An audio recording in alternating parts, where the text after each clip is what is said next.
sua esperança com outras pessoas. Aleluia.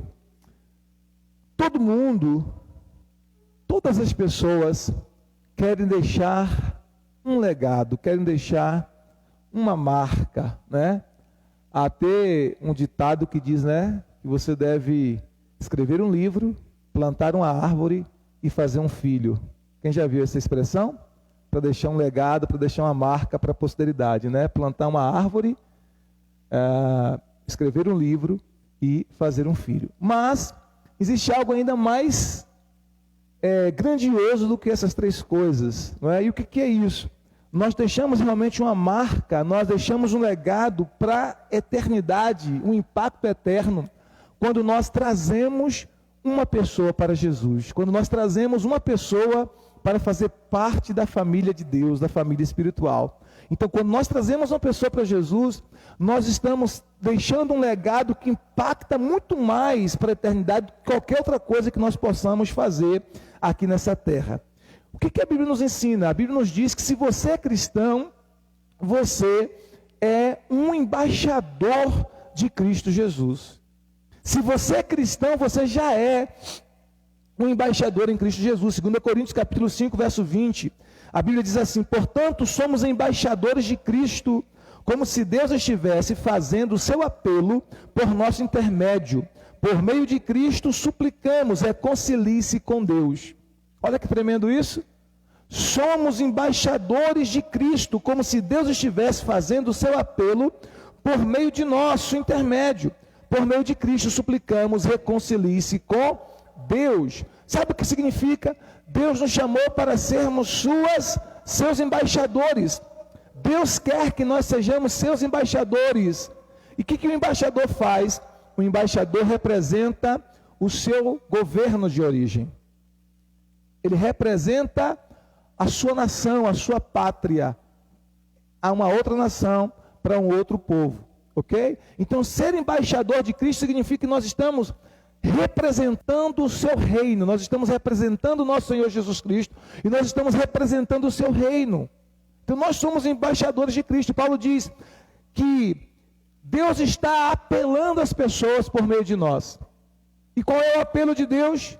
Para que as pessoas sejam reconciliadas com Ele, para que as pessoas voltem para Ele, sejam reconciliadas com Ele. Então esse é o apelo de Deus, que todos sejam reconciliados com Deus. Então, qual é o meu trabalho? O meu trabalho na família de Deus é convidar outras pessoas a se juntarem a nós por meio da sua fé em Cristo Jesus. Então, quando as pessoas, por meio do evangelismo que nós lhe ministramos, creem no Evangelho, creem no Senhor Jesus Cristo, recebem a Jesus Cristo como Senhor e Salvador de suas vidas, essas pessoas fazem parte, a partir desse momento, da família de Deus, então elas estão se juntando a nós. Qual é o nosso alvo? É trazer mais pessoas para a família de Deus. Diga assim: o meu alvo, mais alto, diga: o meu alvo e a minha missão é trazer mais pessoas para a família de Deus. Sabe, a gente tem dito isso repetidamente. O sonho de Deus é ter uma família de muitos filhos semelhantes a Jesus. O sonho de Deus é ter uma família de muitos filhos semelhantes a Jesus. Vamos dizer isso? Diga comigo: o sonho de Deus é ter uma família de muitos filhos semelhantes a Jesus. O que significa ser semelhante a Jesus? Que cada um desses filhos de Deus carregue em si o DNA de Cristo, a marca de Jesus, o caráter de Jesus em suas vidas. Como diz a Bíblia, em 1 João capítulo 2, versículo 6, se alguém diz estar nele, deve andar como ele andou. Como Paulo diz, nós somos o bom perfume de Cristo.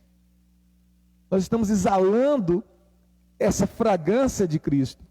Nós estamos carregando dentro de nós essa vida de Cristo, esse caráter de Cristo. Nós somos filhos de Deus. E agora nossa missão é trazer outros para fazer parte da família de Deus. Outros que creem em Jesus Cristo através da nossa vida, do nosso testemunho, da nossa pregação, e que ao crer em Jesus Cristo se tornem filhos de Deus e façam parte como nós da família espiritual, da família de Deus, da família da fé. Amém?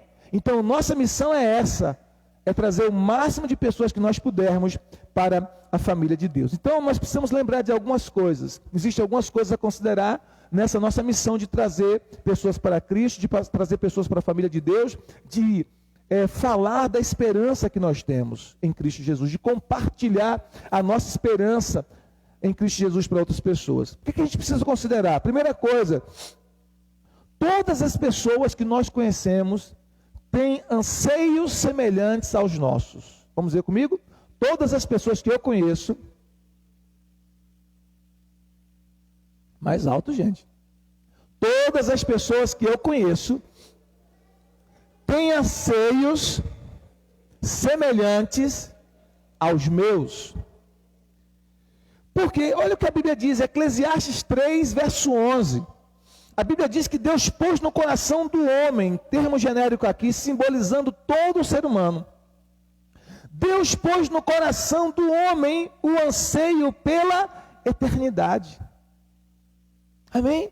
Diga para o seu irmão, Deus pôs em cada coração um anseio pela eternidade. Em cada coração.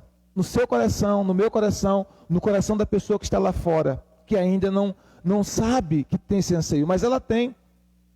Deus colocou no coração do homem o anseio pela eternidade. Deus colocou no coração do homem um anseio, um desejo de todo ser humano por essa verdadeira vida. Por essa verdadeira vida, e às vezes as pessoas não sabem interpretar esse anseio do seu coração, e elas buscam satisfazer esse anseio do seu coração de forma equivocada, de forma errada, mas na verdade há um anseio no seu coração pela verdadeira vida. Ninguém quer morrer. E por que ninguém quer morrer? Porque há no coração um anseio que Deus colocou pela eternidade. Mas pastor, eu conheço pessoas que dizem que querem morrer, na verdade, mesmo quem diz que quer morrer, na verdade, como alguns estudiosos têm dito ultimamente, querem matar a dor e não a sua própria vida. E elas não sabem como fazer isso e optam por tentar contra a sua própria vida, o que é totalmente equivocado. Mas até os estudiosos, da psicologia, da psiquiatria, entendem que as pessoas, mesmo quando tiram ou quando tentam contra a sua própria vida, não querem, na verdade, matar a vida, mas matar a dor que está em seus corações. E elas não sabem como fazer isso. Por isso elas tentam contra a própria vida. Por quê? Porque Deus colocou no ser humano, no coração de cada ser humano, o anseio pela vida eterna. Todo ser humano nasceu para viver. O ser humano foi criado para a vida, ele não foi criado para a morte. Por isso que todo processo de morte, qualquer processo de morte é extremamente doloroso. Por isso que é tão doído para a gente, tão doloroso para a gente, quando nós perdemos alguém que nós amamos. Eu passei por esse processo, assim, de pessoas bem próximas a mim, 4 vezes, em um período de curto tempo, em que perdi um irmão num acidente de moto, perdi meu pai num acidente de carro, depois minha mãe de enfermidade, e um ano depois minha vozinha também já de idade. E um tio também, um tio muito querido, irmão do meu pai, que um ano e meio depois da morte do meu pai, também veio a óbito por uma enfermidade. Então, é muito doído perder pessoas que nós amamos. Muito difícil. Recentemente nós tivemos o nosso irmão Cleito que partiu para o Senhor. É muito difícil perdermos quem nós amamos. Porque nós não fomos criados para a morte. Nós somos criados para a vida. E mesmo a gente dizendo assim, eu não tenho medo da morte, e é verdade, nós não precisamos temê-la. Mas a verdade é que ninguém quer morrer. Por que nós não queremos morrer? Porque Deus colocou no coração de todo homem um anseio pela vida. Vocês estão entendendo? É isso que a Bíblia diz em Eclesiastes 3:11. Deus pôs no coração do homem um anseio pela eternidade. A palavra eternidade aqui é a ideia de vida eterna. Essa qualidade de vida, essa vida plena, essa vida de Deus, que Deus doa para cada um de nós quando nós nascemos de novo, e essa vida que transpassa essa era, que transcende esse tempo, essa vida de Deus que transcende essa estação, que transcende esse lado de cada vida. Deus colocou no coração de todo ser humano um anseio por algo a mais, um anseio por algo que transcende, um anseio por algo que vai além. E quando o ser humano não encontra Jesus, ele quer satisfazer essa necessidade por vida, com sexo ilícito, com drogas, com prostituições, com idolatrias, com feitiçarias, com religiões vãs, com alguma coisa que ele tenta ali, como que um paliativo para suprir essa necessidade, esse vazio que tem dentro dele, que só a presença de Deus, a vida de Deus nele é capaz de suprir. Então Deus colocou no coração de todo ser humano o anseio pela vida, pela verdadeira vida. Por isso que Jesus diz que quando você quer manter a vida da alma, você perde a verdadeira vida. Mas quem perde a vida da alma por amor a Jesus, ganha a verdadeira vida. O grande segredo é a gente discernir qual é a verdadeira vida. Entender que a verdadeira vida é aquela que Deus nos dá. Amém, queridos? Então o que acontece? Como é que a gente vai evangelizar? A gente vai trazer pessoas para Cristo. Primeira coisa, a gente vai entender. Essa pessoa tem no seu coração o mesmo anseio que é no meu. Ela só não sabe ainda disso. Ela tem no coração dela anseio pela vida. Anseio pela vida de qualidade. E por não discernir isso, e ela não conseguir interpretar isso, ela está buscando satisfazer esse anseio pela verdadeira vida, com sucesso financeiro, com muito trabalho, com diploma na sua parede, com dinheiro, ou com mulherada, ou com bebida, ou com vício, seja lá com o que for. Mas a gente vai entender que só há uma maneira, ela tem essa necessidade, ela não sabe ainda que tem, mas só há uma maneira dessa necessidade pela vida, desse anseio pela verdadeira vida, a vida eterna, pela eternidade ser suprida em Jesus Cristo. Então, primeira coisa, todas as pessoas têm os mesmos anseios, o mesmo anseio, todas as pessoas. Diga-me se você está entendendo. Por vida abundante. Jesus disse em João 10:10, que o ladrão, que é uma referência a Satanás, veio para matar, roubar e destruir. Mas Jesus ele diz assim, mas eu vim para que tenham vida, e vida com abundância. Vida com abundância. Vida com abundância é a vida plena. É a vida abundante de Jesus para nós. Segunda verdade, todas as pessoas têm perguntas semelhantes às nossas. Todas as pessoas têm perguntas semelhantes às nossas. São três perguntas, pelo menos três perguntas existenciais. Embora, olha só, talvez ela não diga, ela não saiba elaborar essas perguntas. Mas todos nós temos essas perguntas dentro de nós, intrínsecas em nosso ser, inerentes ao nosso ser. Três perguntas, pelo menos. Primeira pergunta. De onde eu vim? De onde eu vim? Qual é a minha origem? Essa é a pergunta da origem. Qual é a minha origem? De onde eu vim? Segunda pergunta. Qual é, para onde eu vou? Para onde eu estou indo? Para onde eu estou indo? E cada pessoa ela vai tentar responder essas perguntas das mais variadas formas. Por exemplo, os evolucionistas, os ateístas, eles vão dizer que nós somos apenas fruto de uma evolução cósmica. Fruto de uma evolução cósmica. Simplesmente isso.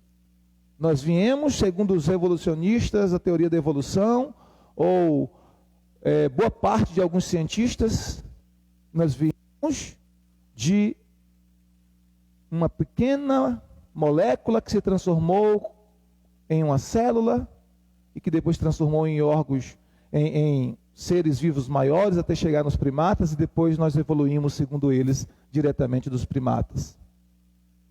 Então, para alguns, a nossa origem são os primatas.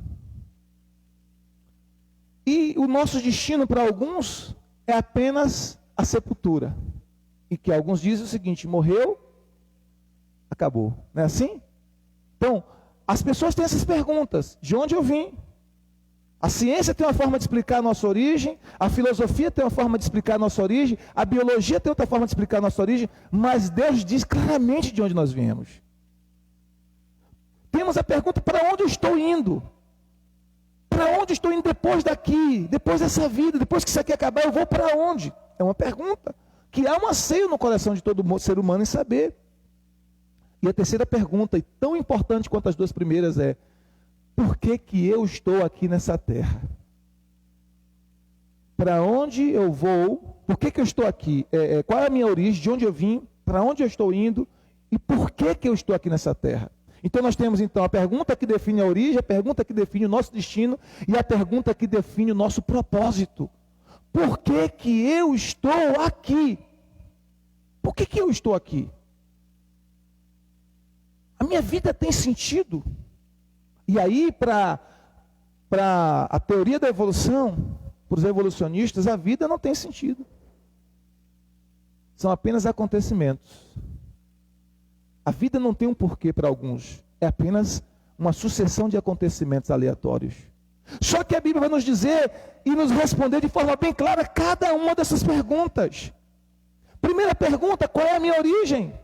E nós podemos dizer isso para as pessoas: a minha origem é Deus. Eu vim de Deus, eu nasci de Deus, Deus é a minha fonte, Deus é a minha origem. Gênesis 1, 26 e 27. Diz a palavra de Deus: façamos o homem à nossa semelhança, conforme a nossa imagem, e tenha ele domínio sobre os peixes do mar, sobre as aves dos céus, sobre as plantas, sobre todos os seres que rastejam. Deus nos deu o seu domínio sobre a criação, sobre as coisas criadas. E Deus nos criou a sua imagem, a sua semelhança, a sua origem. Deus colocou dentro de nós uma parte dele mesmo. Então qual é a nossa origem? A nossa origem é Deus. O nosso corpo físico sim veio da terra, o nosso corpo físico, mas o nosso verdadeiro eu, que é o nosso espírito, que nós somos seres espirituais, não apenas humanos, nós somos seres espirituais. Então o nosso espírito ele veio de onde? De Deus. Façamos o homem. Deus se reuniu entre si, a Trindade Santa, Pai, Filho e Espírito Santo disse: façamos o homem. Então a minha origem é Deus. A minha origem é Deus. Qual é o meu destino? O meu destino também é Deus. Eu vim de Deus e volto para Ele. Amém? A Bíblia diz que o corpo volta à terra, ao pó, mas o espírito volta a Deus que o deu. Meu destino também é Deus. Jesus disse isso: eu vim do Pai e volto para o Pai. Você também, você veio do Pai e volta para o Pai. Nós viemos do Pai e voltaremos para o Pai. Esse é o nosso destino em Cristo Jesus, amém? Agora, tem uma outra pergunta: por que eu estou aqui? Por que eu estou nessa terra? Por que Deus me colocou nessa terra? Aí, queridos, a Bíblia responde claramente: há um propósito para a sua vida. Você não é fruto do acaso, você não nasceu por acaso. Deus levou em conta até o erro dos seus pais, se é que eles erraram, para que você viesse ao mundo. Deus levou em conta tudo. Nada ficou desperdiçado em relação ao propósito eterno de Deus. A Bíblia nos fala em Provérbios capítulo 19, se não me engano, verso 16, que o homem faz planos, mas o que prevalece no final é o propósito do Senhor. É o propósito do Senhor que vai prevalecer. Então, qual é a pergunta? Por que eu estou aqui? Que essa pergunta no coração de cada ser humano: por que eu estou aqui? As pessoas têm sede de ser importantes, as pessoas têm sede de grandeza, têm sede de serem relevantes, de ter uma vida relevante. Não é errado querer ter uma vida relevante, querer ter uma vida importante. Todos nós queremos ser úteis, todos nós queremos ser importantes, todos nós queremos dar a nossa parcela de contribuição para essa vida, embora muitos não sabem como, muitos não conhecem o seu propósito.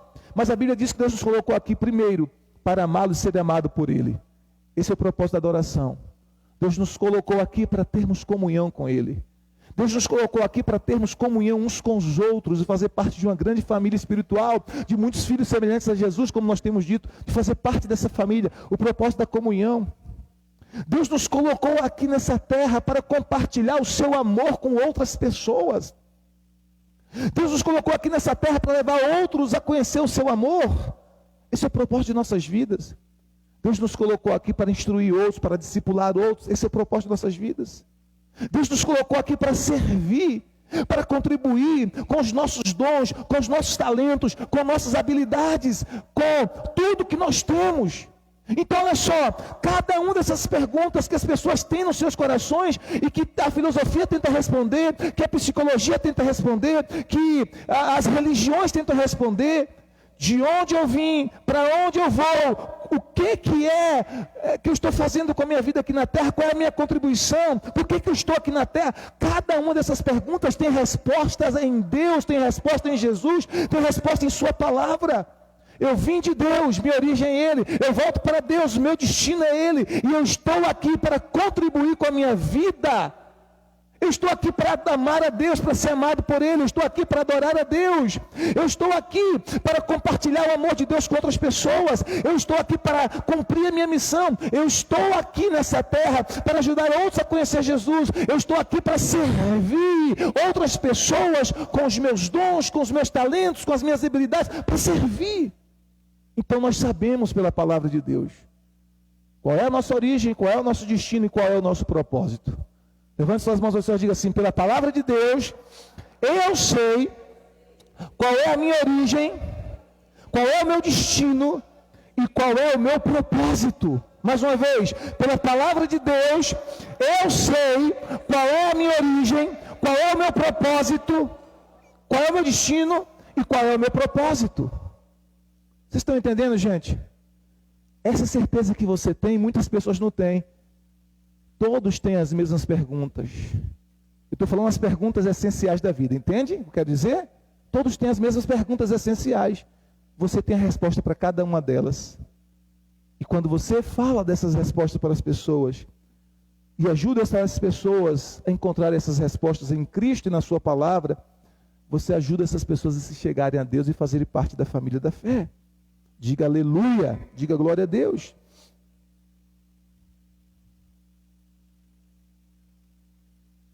Outra verdade, qualquer pessoa pode ser ministrado através de nossas vidas, quando nós encontramos a chave para o seu coração, para o coração delas. Qualquer pessoa pode ser ministrado pelas nossas vidas, quando nós conseguimos encontrar a chave para o coração delas. Quando nós encontramos a chave para o coração delas, nós começamos a ter acesso e poder ministrar, e poder evangelizar, e poder compartilhar a vida de Deus com estas pessoas. E sabe qual é a chave, queridos? A chave está na necessidade real desta pessoa. Qual é a verdadeira necessidade que ela tem? Qual é a verdadeira necessidade que esta pessoa tem? Todos nós temos a necessidade de ser amados. Amém? Então, quando nós começamos a mostrar amor de forma prática para as pessoas, quando nós começamos a demonstrar amor de forma prática para as pessoas, elas começam a abrir o coração. Por mais duro que as pessoas sejam, quando elas entendem que nós estamos demonstrando amor para com elas, os seus corações começam a se abrir para receber a palavra, para receber a semente da palavra. Outra verdade, as pessoas elas podem dar as desculpas mais terríveis para resistir ao Evangelho, mas nós temos o Espírito Santo e a verdade de Deus em nós. E essas duas coisas são armas poderosas.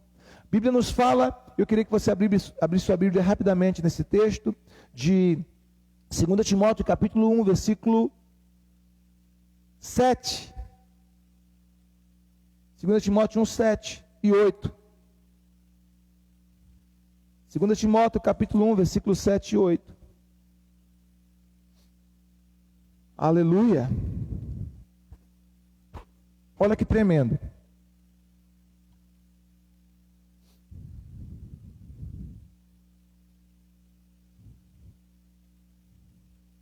Porque Deus não nos tem dado espírito de medo, mas de poder, de amor e de moderação. Não te envergonhes, portanto, do testemunho de nosso Senhor, nem do seu encarcerado que sou eu. Pelo contrário, participa comigo das aflições, dos sofrimentos, a favor do Evangelho segundo o poder de Deus. O que Paulo está nos dizendo? Deus não nos deu espírito de covardia, Deus não nos deu espírito de temor.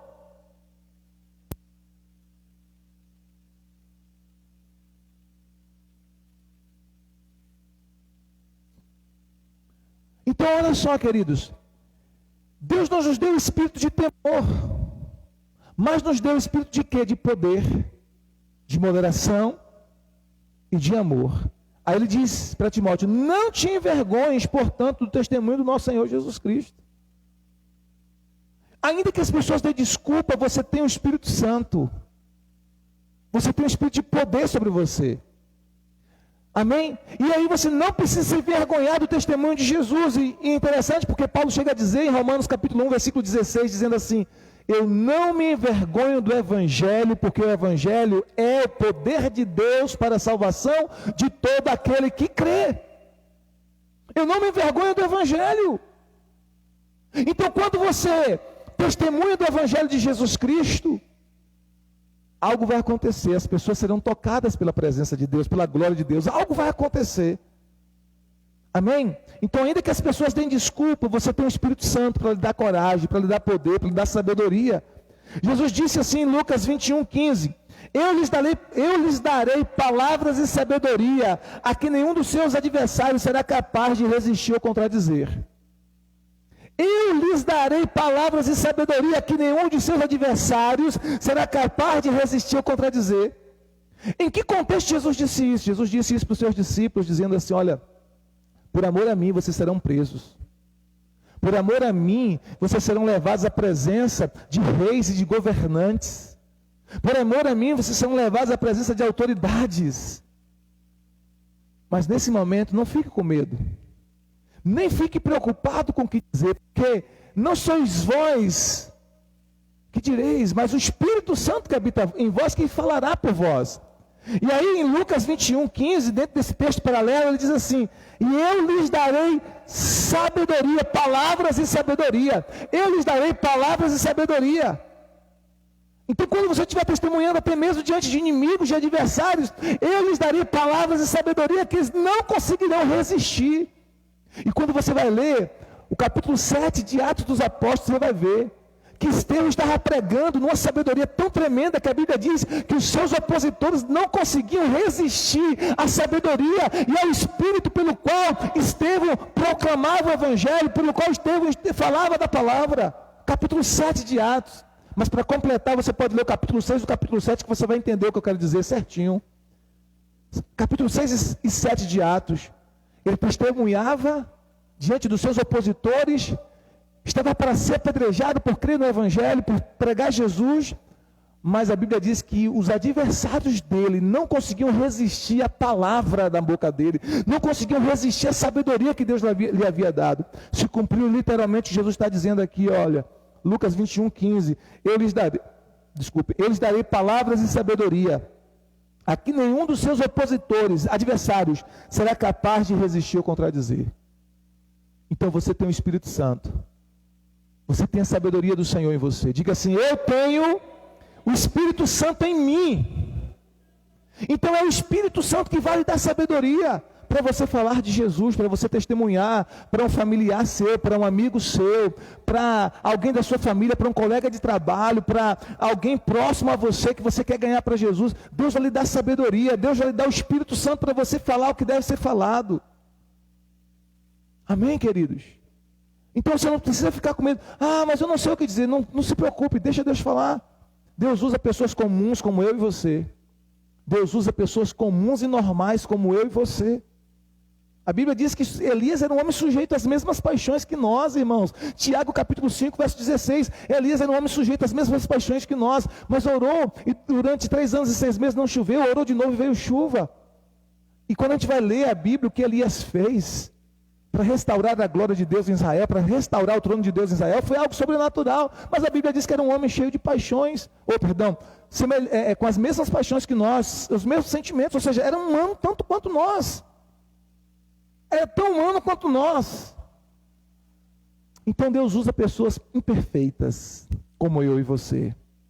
Deus usa pessoas imperfeitas, como eu e você. Diga para o irmão que está ao seu lado assim, diga assim: há esperança para você. Diga aí, há esperança para você. Diga: Deus usa pessoas imperfeitas, como eu e você. O problema é que a gente às vezes fica procurando perfeição, ou querendo ser perfeito para que Deus nos use. Claro que a gente está no processo de aperfeiçoamento constante, a gente não se acomoda, a gente tem que estar buscando o nosso crescimento constante, mas isso não significa que nesse processo, enquanto nós estamos sendo aperfeiçoados, nós não podemos ser usados por Deus. Podemos e devemos, basta nós abrirmos o coração. Eu comecei a ministrar muito cedo, assim como me converti, eu comecei a ministrar. Chamado para ganhar almas ardia em meu coração. E eu me lembro que eu novinho na fé, na fé, eu saía de tarde, pegar minha Bíblia, às vezes pegava uma apostilazinha que eu tinha em casa, e alguém se convertia, eu ia com um shortinho, minha sandáliazinha havaiana no pé, uma camisetazinha, ia lá cuidar daquela pessoa, ensinar a palavra, ia ministrar, ia evangelizar alguém. Então, independente do tempo que você tem, independente da idade que você tem, independente se você é novo convertido ou você tem anos na fé, você pode ser usado por Deus para levar alguém para Jesus. Essa é a sua missão. A nossa missão é levar Jesus a outras pessoas. Diga glória a Deus. Então o Espírito Santo lhe dará capacidade, o Espírito Santo falará ao teu coração, o Espírito Santo lhe dará palavras para você evangelizar, lhe dará sabedoria. Eu lembro de um testemunho que eu vi uma vez, que o pastor estava pregando uma mensagem muito bonita, muito erudita, muito rebuscada, fez o apelo, e uma pessoa que estava lá no templo, não crente, ouviu o apelo, achou interessante, mas não se converteu a Jesus. E aí o amigo dele, desse camarada,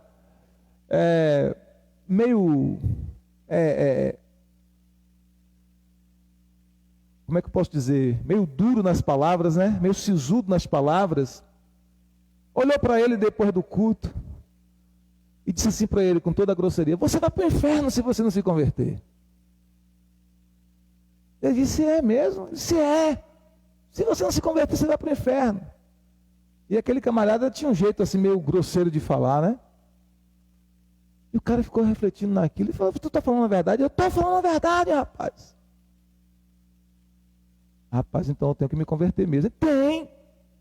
Ajoelha logo aí que eu vou orar por você. Aí ele ajoelhou, o cara botou a mão na cabeça. Ele aceitou Jesus. E o crente grosseirão orou por ele e se converteu.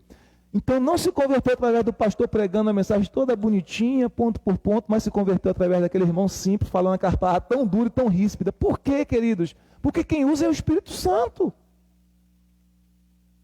Deus usa Pedro, Deus usa Paulo, Deus usa Tiago, Deus usa Silas, Deus usa Apolo. Cada um com o seu jeito de ser, com as suas especificidades, né? Com a sua maneira peculiar de ser. Deus usa a mim, Deus usa a minha esposa, Deus usa você, Deus usa seus filhos. Deus usa cada um de nós. Nós precisamos dizer assim: Senhor, eis-me aqui, pode me usar. Às vezes uma palavra que você dá, você pode ser um instrumento de Deus para abençoar alguém. Uma palavra de direção, uma palavra de destino. Amém, queridos? Então não tenha medo, deixe o Espírito Santo usar você. Principalmente nesses últimos dias, queridos. Nós vivemos tempos desafiadores. Tem muitas pessoas que estão desanimadas, mesmo pessoas cristãs, que estão desanimadas na fé. Não é verdade? Não é verdade, sim ou não? Que estão desanimadas, que estão abatidas na fé. Esse período todo que nós ficamos sem congregar, isso mexeu com muitas pessoas, mexeu com as emoções de muitas pessoas, e elas não conseguiram ainda se reerguer, se levantar. Aí vem alguns temores ainda do que está por vir, do que está para acontecer, e algumas pessoas ficam muito abatidas, mas você pode ser usado por Deus para animar o seu irmão, para encorajar o seu irmão. Você pode ser usado por Deus não só para ganhar pessoas que ainda não se converteram, mas você pode ser usado por Deus para animar um irmão que está abatido, para animar um irmão que está cabisbaixo, para animar um irmão que está desanimado na fé, para ativar o ministério do irmão, para ativar os dons espirituais do irmão. Nós podemos ser canais de Deus para ministrar uns aos outros. Vocês estão entendendo? Amém? Como é que eu posso compartilhar minha esperança com outros? Primeira coisa, viva de maneira exemplar. Procure viver de maneira exemplar. Viver de maneira exemplar significa que à medida que você vai aprendendo, você vai colocando em prática o que você vai aprendendo. À medida que você vai crescendo em Cristo, você vai procurando colocar em prática aquilo que você vai aprendendo em Cristo. Olha o que a Bíblia nos diz em 1 Pedro 2,12. 1 Pedro capítulo 2, versículo 12. Vivam entre os pagãos de maneira exemplar, para que naquilo que eles os acusam de praticarem o mal, observem as boas obras que vocês praticam e glorifiquem a Deus no dia da sua visitação. vivam entre os pagãos de maneira exemplar.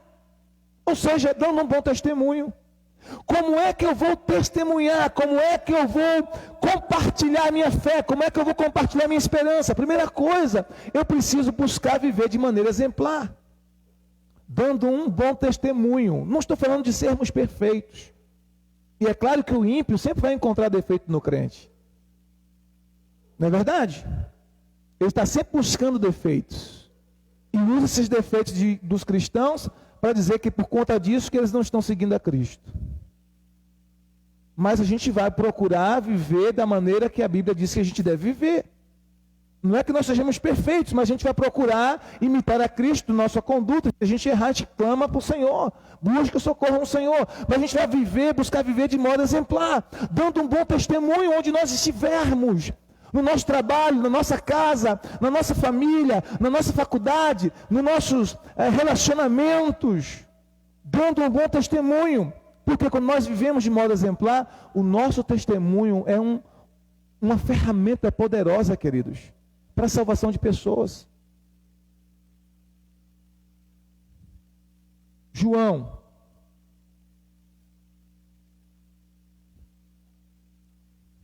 Seu testemunho, né? De uma libertação tão poderosa.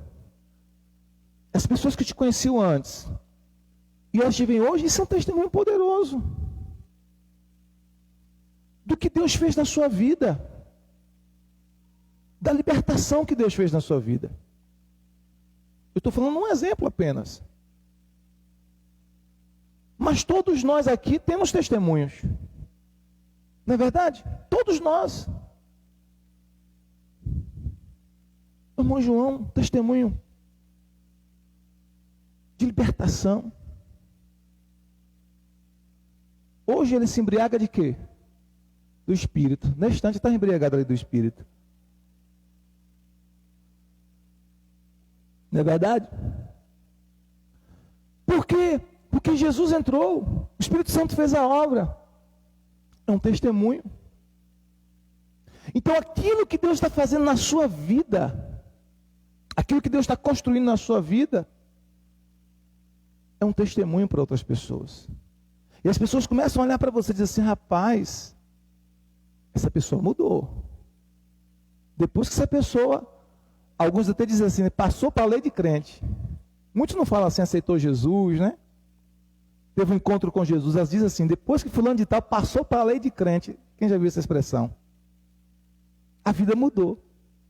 Mas na verdade não é passar para a lei de crente, é que nós tivemos um relacionamento com Jesus Cristo, nós fizemos uma aliança com o Senhor Jesus Cristo, nós entregamos a nossa vida ao Senhor Jesus Cristo, e Ele começou a mudar áreas da nossa vida.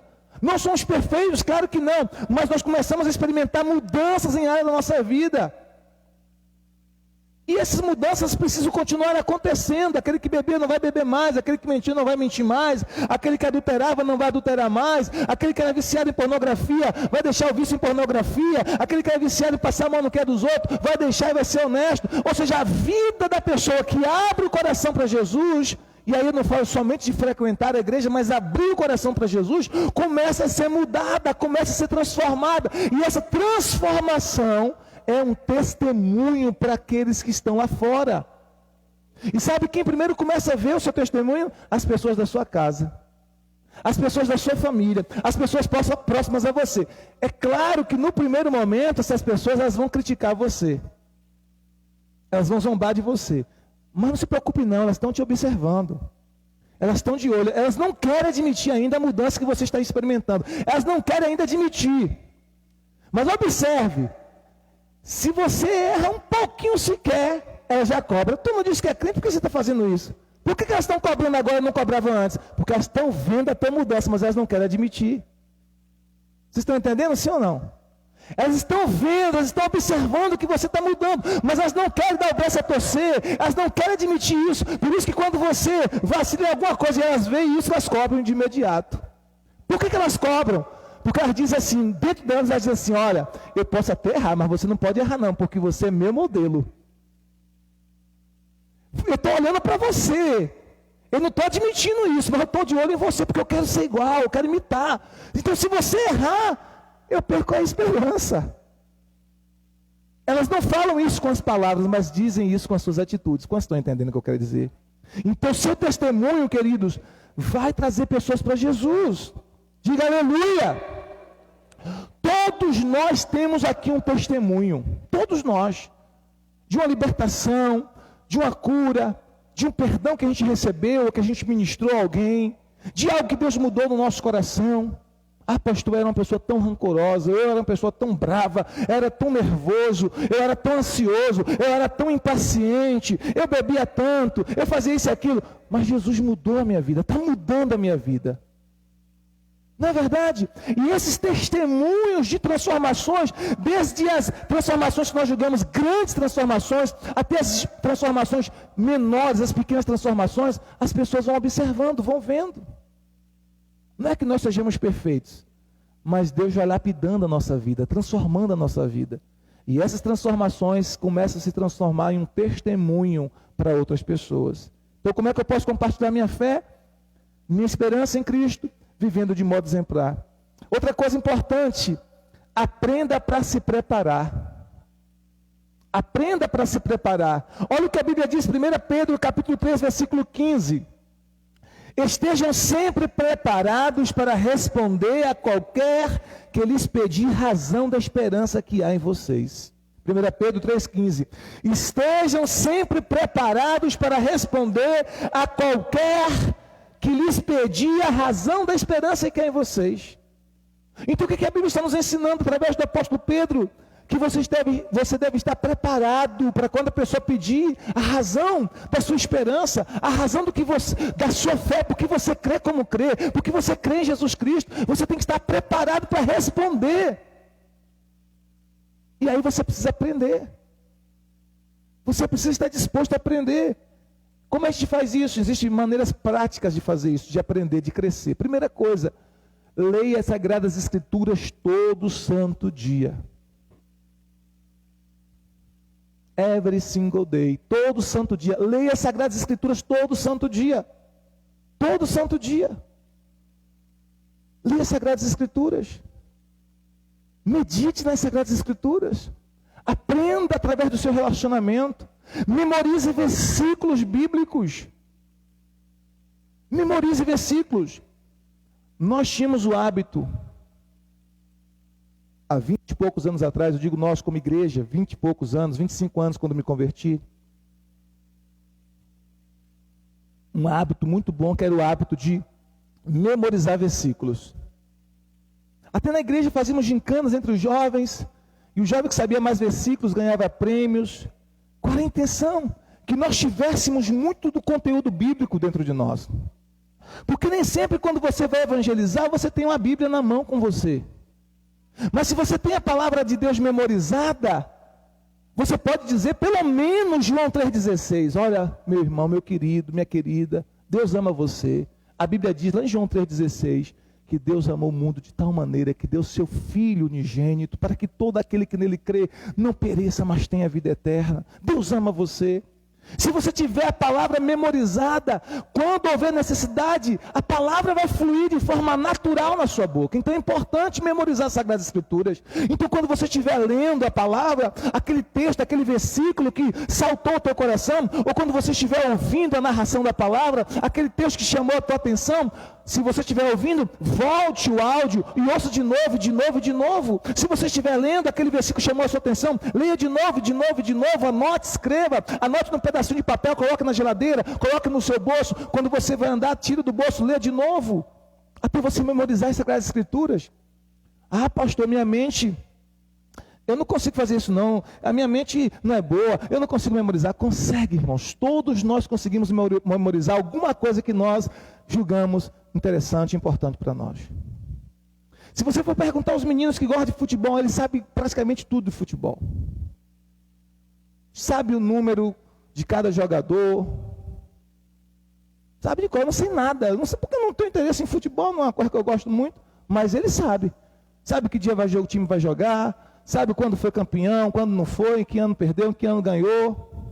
Sabe quem é o artilheiro, sabe quem faz mais gols. Sabe o número da camisa do jogador dele? Sabe, memorizaram essas coisas. Por quê? Porque é interesse. Sabe mexer nas redes sociais de forma bem automática porque memorizaram os processos. Memorizaram como faz cada coisa. Vocês estão entendendo o que eu quero dizer? Tudo que você tem interesse, você memoriza. Qualquer aprendizado é uma memorização, irmãos. Você aprende, memoriza, acaba fazendo de modo automático, porque você memorizou, está dentro da sua cabeça. Então, se você memorizar as Escrituras também, vai facilitar para você compartilhar, para você evangelizar. Então, faça isso, memorize as Sagradas Escrituras, medite nas Sagradas Escrituras, ok? Leia também bons livros cristãos. Leia bons livros cristãos, crie o hábito da leitura. A pastora está dando livro aí para alguns discípulos, né? Empurrando assim, né, Laurinha? Leia, dá a meta de 15 dias, leia. Para quê? Para desenvolver, para essas meninas aí, sabe, despertar. Então é preciso que a gente faça isso, que eles leiam bons livros, leiam as Sagradas Escrituras. É preciso aprender mais. Quando a gente participa do culto, a gente assiste um culto, a gente ouve uma palavra, mesmo que na internet, a gente está aprendendo. Então a Bíblia diz assim, olha, estejam preparados. Para quê? Para responder a qualquer pessoa que lhe pedir a razão da esperança que há em você. Esteja preparado. Esteja preparado. Esteja preparado. Então se prepare. Você quer testemunhar de Jesus? Se prepare. Não significa que eu não posso fazer isso agora. Ah, pastor, então não estou preparado. Não.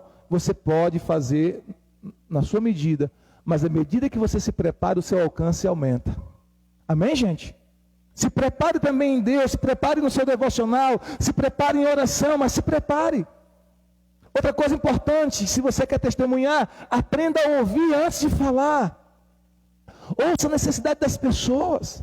Ouça qual é a dor que está na pessoa. Tem pessoas que estão com dor, porque estão enfrentando um problema na família, estão passando por um processo de divórcio. Tem pessoas que estão com dor, porque estão passando por um luto. Tem pessoas que estão com dor, porque estão enfrentando um problema na saúde, ou um problema financeiro, ou qualquer que seja o problema. Escute as pessoas, ouça as dores das pessoas. Tenha um ouvido ouvinte, seja um bom ouvinte.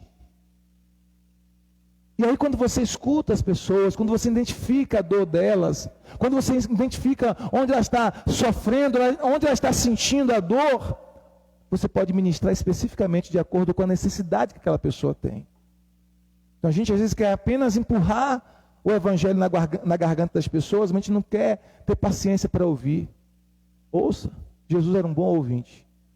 Ele ouviu a mulher samaritana, ouviu as suas dores e suas necessidades, e ministrou o evangelho na necessidade específica daquela mulher. Amém? Deixa eu te falar uma coisa. O aconselhamento bíblico é uma forma de evangelizar. Algumas pessoas vão buscar você um conselho. Elas vão dizer para você, olha, eu estou passando por essa situação na minha família, por essa situação no meu casamento, por essa situação na minha empresa, eu estou passando por essa situação na minha saúde. Elas vêm buscar em você um conselho, e você dá um conselho da palavra de Deus, você dá um conselho de Deus, e esse conselho de Deus pode mudar a vida daquela pessoa. Amém? Então, se você aconselhar de forma bíblica, você vai estar ministrando o evangelho também para essa pessoa. A Bíblia diz em Provérbios 18:13, quem responde antes de ouvir comete insensatez e passa vergonha. Quem responde antes de ouvir comete insensatez e passa vergonha. Então, ouça as pessoas. Antes de querer responder, antes de querer evangelizar, antes de querer ministrar, ouça onde está a dor, onde está a necessidade dessas pessoas. Diga amém. Compartilhe suas histórias. Compartilhe suas histórias, queridos. Deus não desperdiça nenhuma das suas dores. Deus não desperdiça nenhuma das suas lágrimas.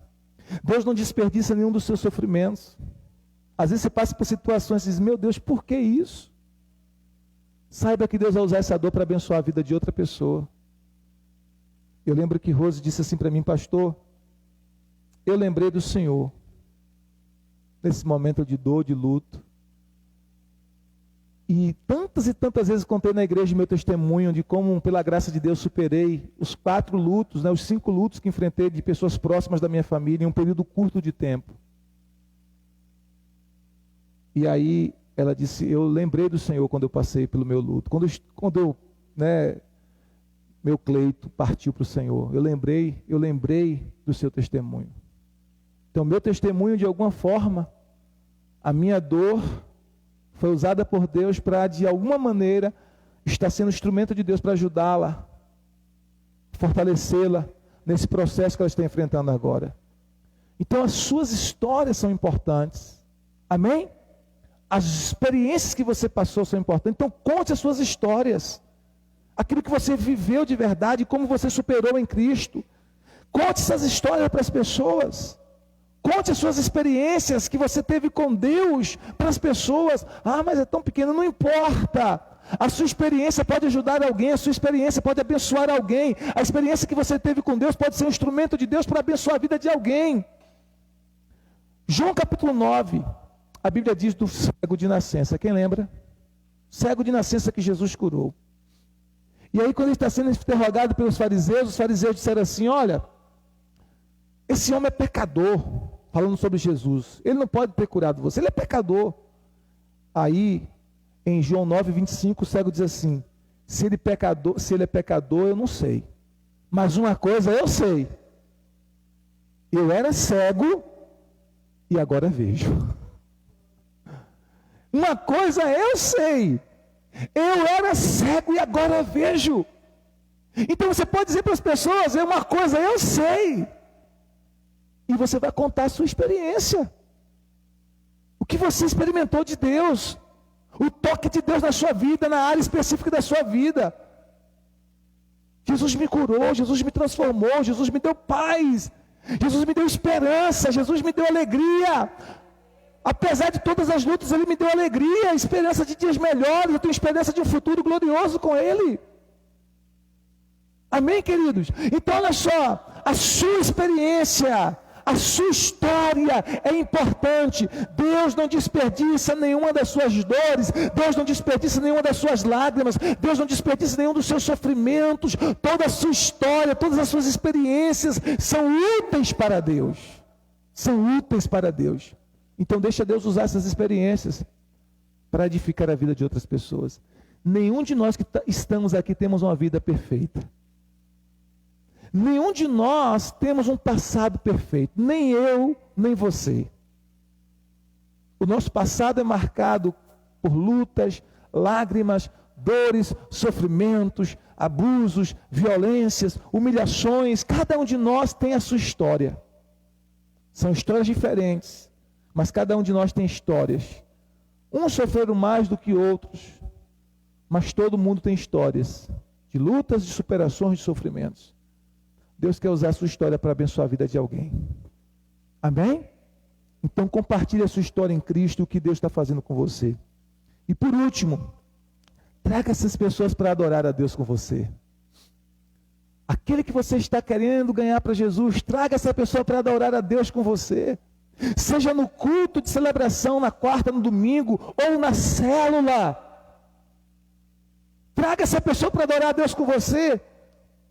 Traga essa pessoa para a célula com você, para adorar a Deus na célula com você. Traga essa pessoa para adorar a Deus no culto com você, no culto de celebração, nos domingos ou nas quartas-feiras. Traga essa pessoa para adorar a Deus com você.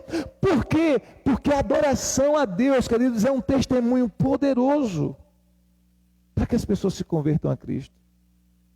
A Bíblia nos fala em Lucas 14, 23, na parábola, uma parábola que Jesus conta, mas há um trecho bem interessante do versículo 23, em que Jesus diz assim, nessa parábola, então vá lá fora, nas entradas, estradas e caminhos, e todos que vocês encontrarem, convide e obrigue a vir, para que a minha casa fique cheia. Lucas 14, 23, na Bíblia Viva. Para que a minha casa fique cheia. Todas as pessoas que vocês encontrarem pelos caminhos, convide para vir para a minha casa, para que a minha casa fique cheia. Então nessa parábola Jesus está mostrando claramente que Ele quer ver a casa dele cheia. Amém?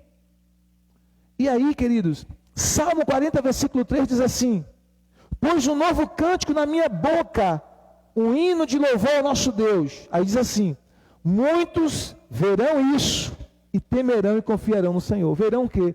Verão o hino saindo da sua boca. Verão louvor fluindo da sua boca. A Bíblia está dizendo que Deus colocou um hino na sua boca, Deus colocou um cântico nos seus lábios, e as pessoas vão ver o cântico fluindo da sua boca, o louvor fluindo da sua boca, a adoração fluindo da sua boca, e o texto diz assim: eles verão e temerão e confiarão no Senhor. Ou seja, as pessoas verão você adorando, louvando, e vão temer ao Senhor, vão confiar no Senhor e vão se converter a Jesus. Então, queridos, o louvor é extremamente importante. Trazer as pessoas para participar da adoração, seja na célula, seja no culto, é importante, porque no ambiente da adoração Deus se move. Tem pessoas que o coração delas são quebrantados no momento do louvor. Então o louvor não é apenas as músicas que são cantadas aqui. Não é, a gente não canta aqui na frente simplesmente para dar um tempo a mais para os irmãos ir chegando. Não! Essa parte do culto, seja aqui no templo, seja na célula, é extremamente importante. É uma parte tão importante do culto quanto a ministração da palavra, as orações, as ofertas, ou qualquer outra parte do culto. Amém, queridos? É uma parte importante, é uma parte que é ministrada para também servir. Claro que é para Deus, mas quando nós adoramos a Deus, a glória dele se manifesta, as pessoas são tocadas. Existem pessoas que são curadas no louvor. Quem sabia disso? Existem pessoas que são salvas através do louvor, elas estão ouvindo louvor, às vezes não sabem cantar aquele louvor, elas estão ouvindo louvor. Por isso vocês são ministros do louvor, entenda que vocês são instrumentos poderosos nas mãos de Deus, não se negue no seu chamado. Quando vocês ministram o Senhor, através do louvor, da adoração, sabe o que acontece? Pessoas podem ser tocadas, curadas, libertas, serem salvas. Agora olha o que a Bíblia diz, Atos 16, 25. Atos capítulo 16, 25. A gente fecha com esse texto. Abre a sua Bíblia. Atos 16, versículo 25.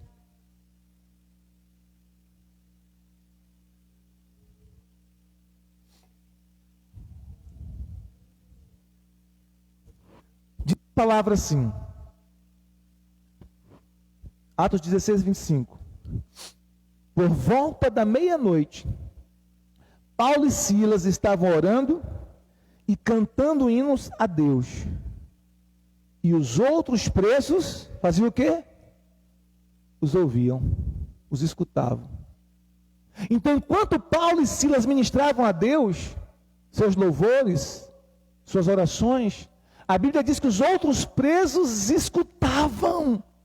Agora eu pergunto para vocês, vocês acham aqui para nós, vocês acham que aqueles presos que escutavam Paulo e Silas foram ministrados por Deus, sim ou não? Através daquelas canções, através daquele louvor, sim ou não? Sim! Eles foram ministrados por Deus. E você vê o resultado poderoso disso, que naquela noite a família do carcereiro inteira se converteu a Jesus Cristo, foi batizado naquela noite. Porque enquanto eles estavam louvando, Deus mandou um terremoto que acabou com aquelas cadeias, e Deus fez um reboliço naquele lugar, e o resultado foi a salvação da família do carcereiro. Então, o seu louvor a Deus, quando a igreja louva a Deus, quando a célula louva a Deus, quando a igreja reunida, seja na célula, seja no templo, está louvando a Deus, glorificando a Deus. Talvez o descrente está aqui, não está entendendo muito, ele não sabe nem a canção direito, ele talvez não está entendendo nem o que está acontecendo, mas a presença de Deus vem sobre ele de uma forma tão tremenda que toca nele. Às vezes ele chora, às vezes se arrepia, às vezes não sabe descrever o que está sentindo. E muitas pessoas se convertem através do louvor, da adoração. Não é nem por conta da pregação em si, mas é tocado no louvor. Vocês estão entendendo o que eu quero dizer? Então convide as pessoas para participar do culto ao Senhor. Convide as pessoas para vir adorar a Deus com você. Convide as pessoas para vir adorar a Deus com você. A igreja não é perfeita porque nós somos pessoas. Mas a presença de Deus se manifesta no nosso meio, mesmo nós sendo pessoas imperfeitas. Vocês estão entendendo, queridos? Então quando você traz alguém, pode ter certeza que Deus vai tocar nessa pessoa de alguma maneira. Aleluia. Por que nós devemos compartilhar nossa esperança? 4 coisas. Todas as pessoas precisam do que Jesus tem para oferecer. Vinde a mim todos os que estáis cansados, sobrecarregados, e eu vos aliviarei. Tomai sobre vós o meu jugo e aprendei de mim, que sou manso e humilde de coração.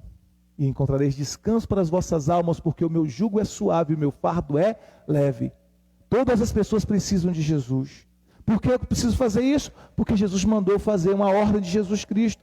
Por que eu preciso fazer isso? Porque eu sou grato a Deus. Deus me salvou, me abençoou, me libertou. Eu sou grato a Ele, Ele me mandou fazer isso, eu vou fazer por gratidão. Eu vou compartilhar minha fé e minha esperança com outras pessoas. Por que eu vou fazer isso? Porque a Bíblia diz que eu serei recompensado. Eu serei recompensado na eternidade.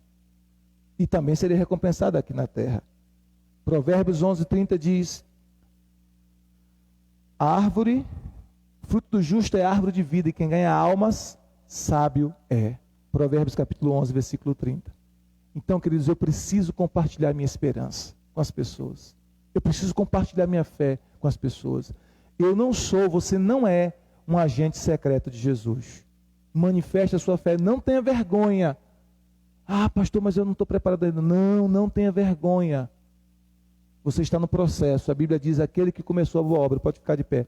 Aquele que começou a boa obra em vós é poderoso para completá-la até o dia de Cristo. Aquele que começou a boa obra é poderoso para completá-la. Amém, queridos? Vocês recebem essa palavra? Amém? Então, que nesta semana você já possa, de forma bem prática, compartilhar a sua esperança com alguém, no poderoso nome de Jesus.